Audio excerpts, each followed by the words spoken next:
labari na baya zama nawa in har baki tarihi na. Labari na baya zama nawa in har baki tarihi na.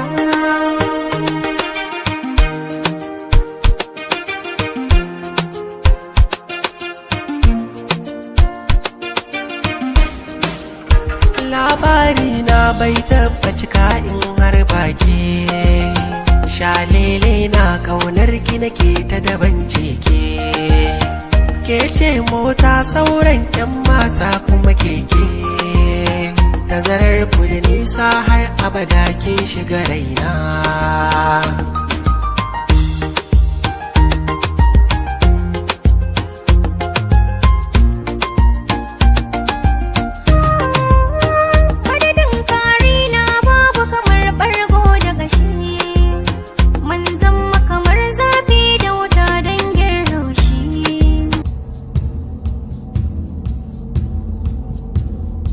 Dawowar Mahmud a cikin shirin labari na. Shin Mahmud zai dawo a cikin shirin labari na? Idan zai dawo, shin ta yaya zai dawo? Sannan kuma ya mutu ne ko bai mutu ba? Ku kasance da mu har ƙarshen wannan bidiyo domin yin cikakken bayani akan dawowar Mahmud na cikin shirin labari na.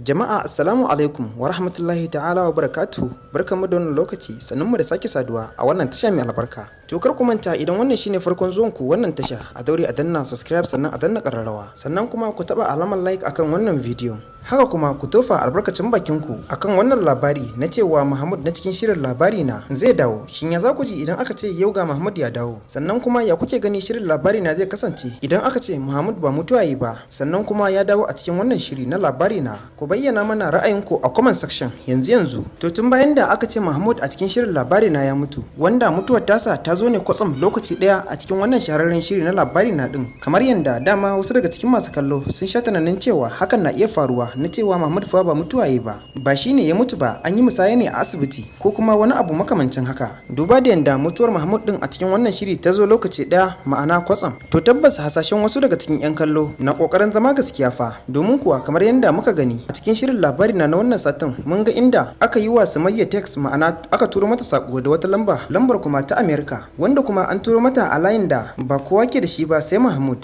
wanda hakan ne yasa ta a cikin dimuwa sosai. To wani irin sako aka turo mata da wannan lamba ta America? Sannan kuma wane ne ainihin wanda ya turo? Wane ne ainihin wanda ya turo mata da wannan sako? Kuma Sumayyan ta riga da ta tabbatar da cewa wannan lamba fa wadda aka turo mata wannan sako babu wanda yake da ita sai Mahmud. Kin me zai faru idan aka ce Mahmud ya dawo a cikin wannan shahararren shiri na labari na? To mun ga da yanda ake ta dambarwa tsakanin Presdo da Lukman da kuma Yariman Kauye, wanda dukkaninsu sun kasance suna dambarwa ne da muhawara akan soyayyar jaruma, ko kuma mu ce jarumar wannan shahararren shiri na labari na, wato Sumayya, inda kowa ke da buri da muradin ganin cewa ya mallake ta. Kamar yadda a yanzu zamu iya cewa mutum biyu fa su ne suke kan gaba akan neman wannan jaruma ta wannan shiri, wato Sumayyan, ma'ana Presdo da Lukman, wanda kuma akwai gagarumar muhawara a tsakaninsu, wanda a yanzu a karamin da ake ciki ana iya ganin cewa kamar Presdo fa shine zai auri wannan jaruma. Duba da yanda yanzu zamu iya cewa ma an riga da an yi masa baiko, sai dai kuma kamar yadda muka bayyana muku fa wannan baiko na Presdo wanda aka yi masa zamu iya kiransa da shi gara ma babu, domin kuwa bayan Presdo ya dawo daga aikin da za a yi masa a kasar waje mun bayyana muku cewa zai manta da ita. Shi kuma bangaren Lukman a yanzu yanda wannan shiri yake tafiya zamu iya cewa fa kamar an kasa shi a gurin Sumayya, domin kuwa a yanzu haka Sumayyan ta fi son Lukman, sai dai kuma babu yanda za ta yi duba da yanda Hajiya babba ta zo ta ci musu mutunci a gidansu. Hakan ne yasa da ita da iyayenta, ma'ana Malam Rabi'u da kuma mamata, suka yanke shawara cewa gara su bawa Presdo kawai a huta. A yanzu Presdo ya riga da ya aminta, sannan kuma ya kudura a ransa cewa shine zai auri Sumayya. To ya kuke ganin zai faru idan aka ce kwatsam Mahmud ya dawo, tsohon saurayin Sumayya, wanda shi kanshi Presdo ya riga da ya san wane ne Mahmud, domin kuwa ya sha gwagwarmaya sosai akan Sumayyan.